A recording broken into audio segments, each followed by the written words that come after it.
Good morning, ladies and gentlemen.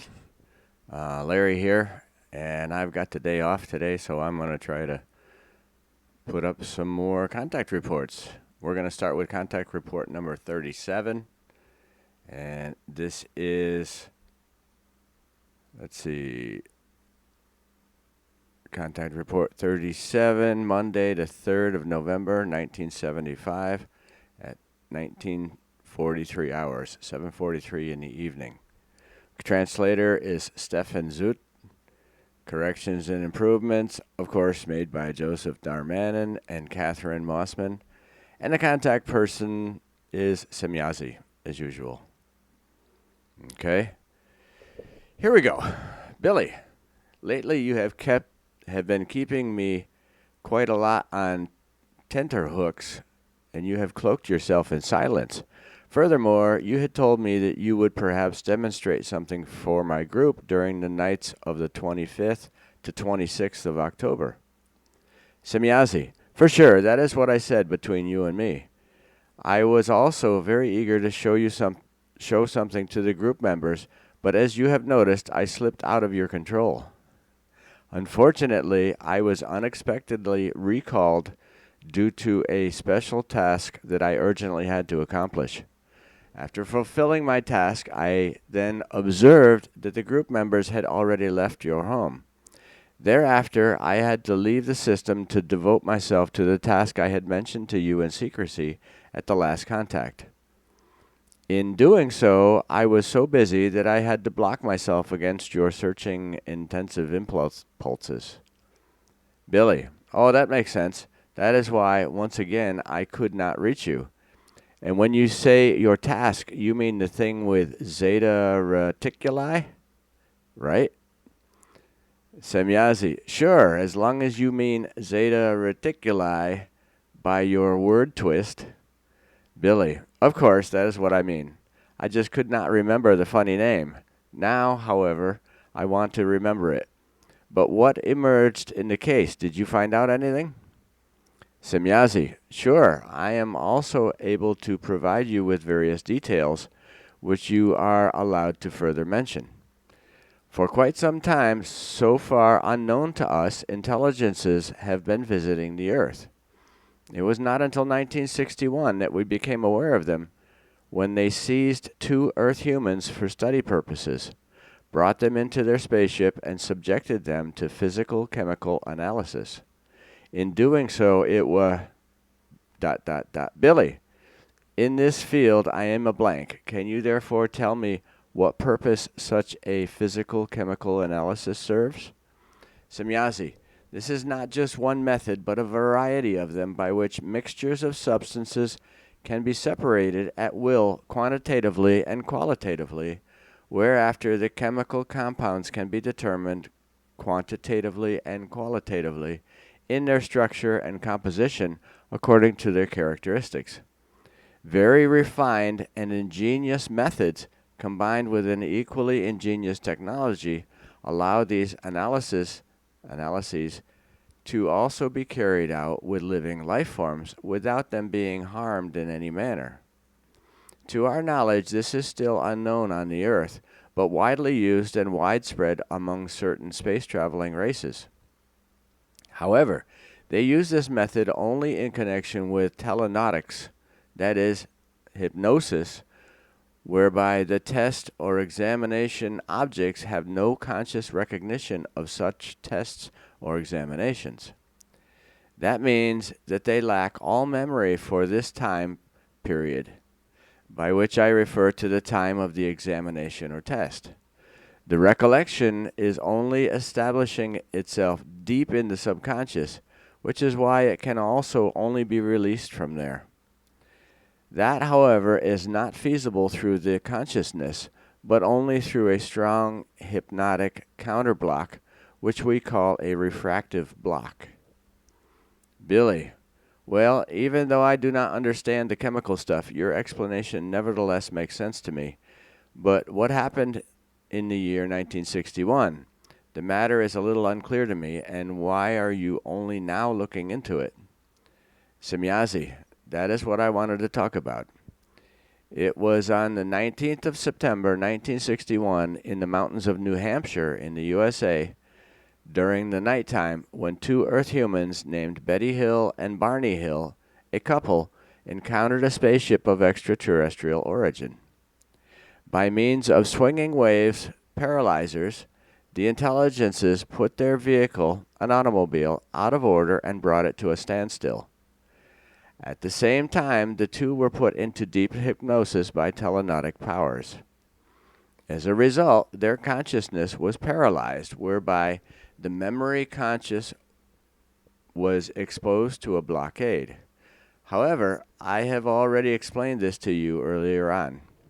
The purpose of this procedure of the intelligences had no malicious forms whatsoever, because their aspirations lay only in the exploring of the Earth human life form.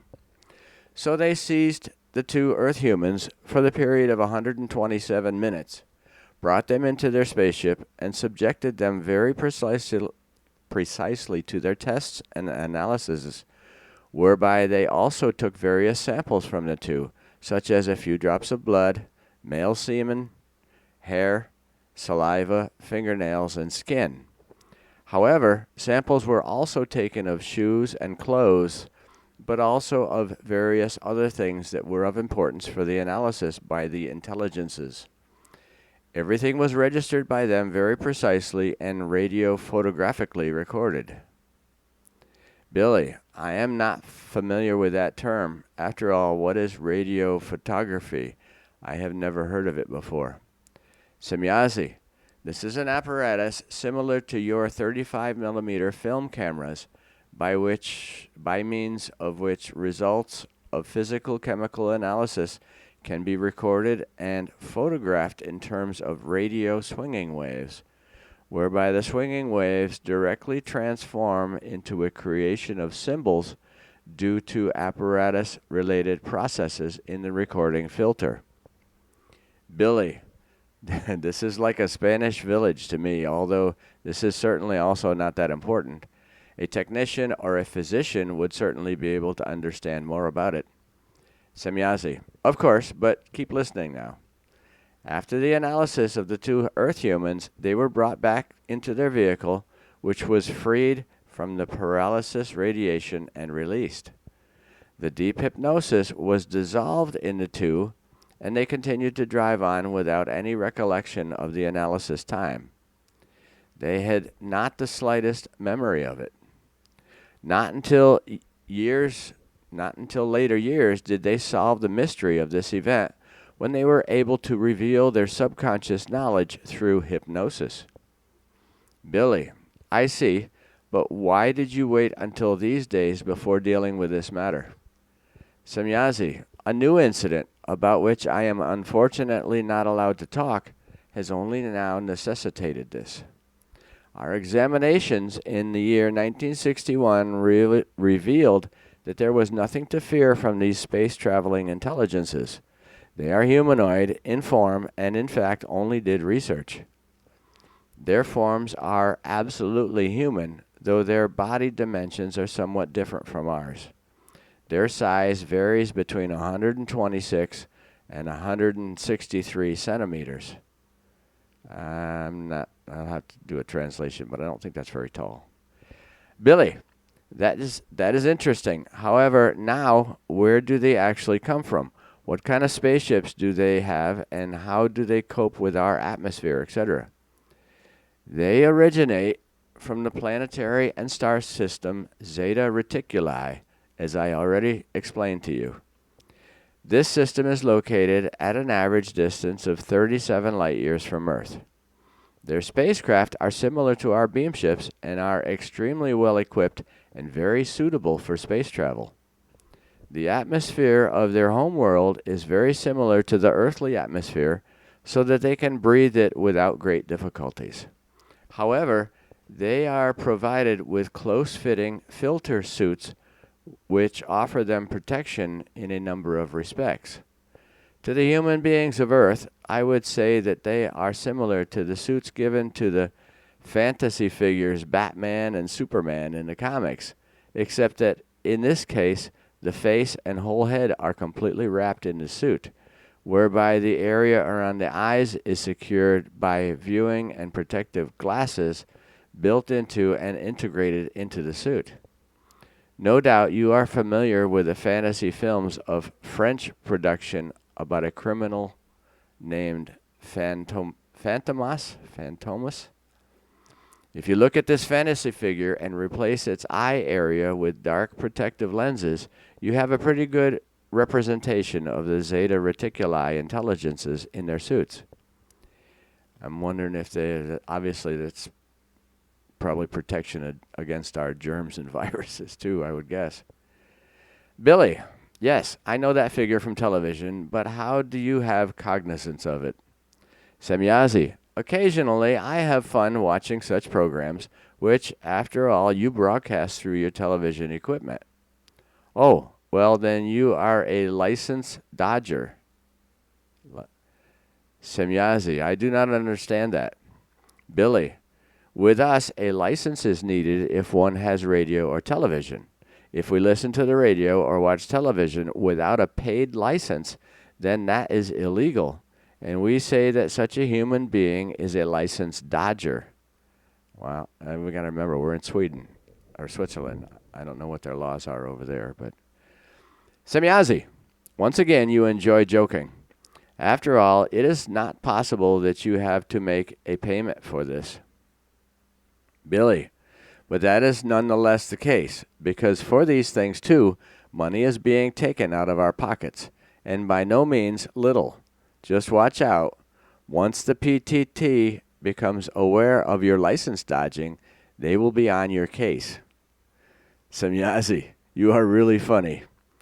Billy, well, you may as well say so, but how about if you could get me a picture of the Zeta Reticuli intelligences? Could that be arranged?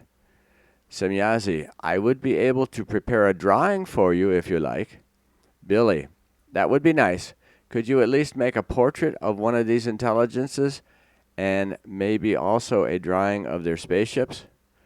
Semyazi, of course, but I do not have paper and pencil.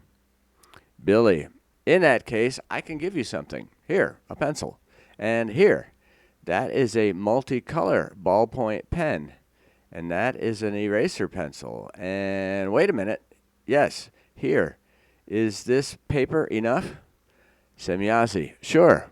I will bring you the drawings along to the next contact. Billy, good. But now I would still be interested to hear whether there is anything to fear from the aforementioned intelligences. Semyazi, they are peaceful humanoids. Billy, is that all? Semyazi, there is nothing else to report about it. Billy, as you wish. Then as far as the Earth is concerned, there are no matters of importance regarding these intelligences. At least that is what we should derive from your words, right? Semyazi, certainly, that is so. Billy, you are pretty tight-lipped again today. I have to buy every word from you. Semyazi, I just try not to explain more than I am allowed to. You often have a way of asking questions that I unintentionally explain more than I ought to. That is why I am careful. Billy, I will not put you any longer in trouble. At least not with these Zeta Reticuli human beings. That is what they are they not? Semyazi, of course. They differ from us only in their anatomy as well as in their size and skin color. Billy, good. Then something else. With us, things now start concerning the lectures. Semyazi, that is known to us, and we are very happy that you are now making such great effort. We will, after the scolding he got last time, I can understand him getting busy. We will help you as much as possible with these matters by giving impulses to certain persons so that they establish contact with you. In this way, further groups of this kind will approach and join you.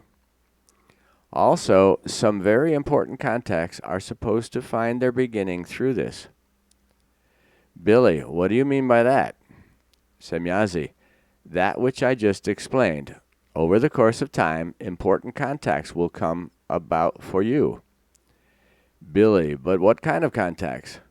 Semyazi, we hope that we will be able to arrange a new contact for your group under certain circumstances.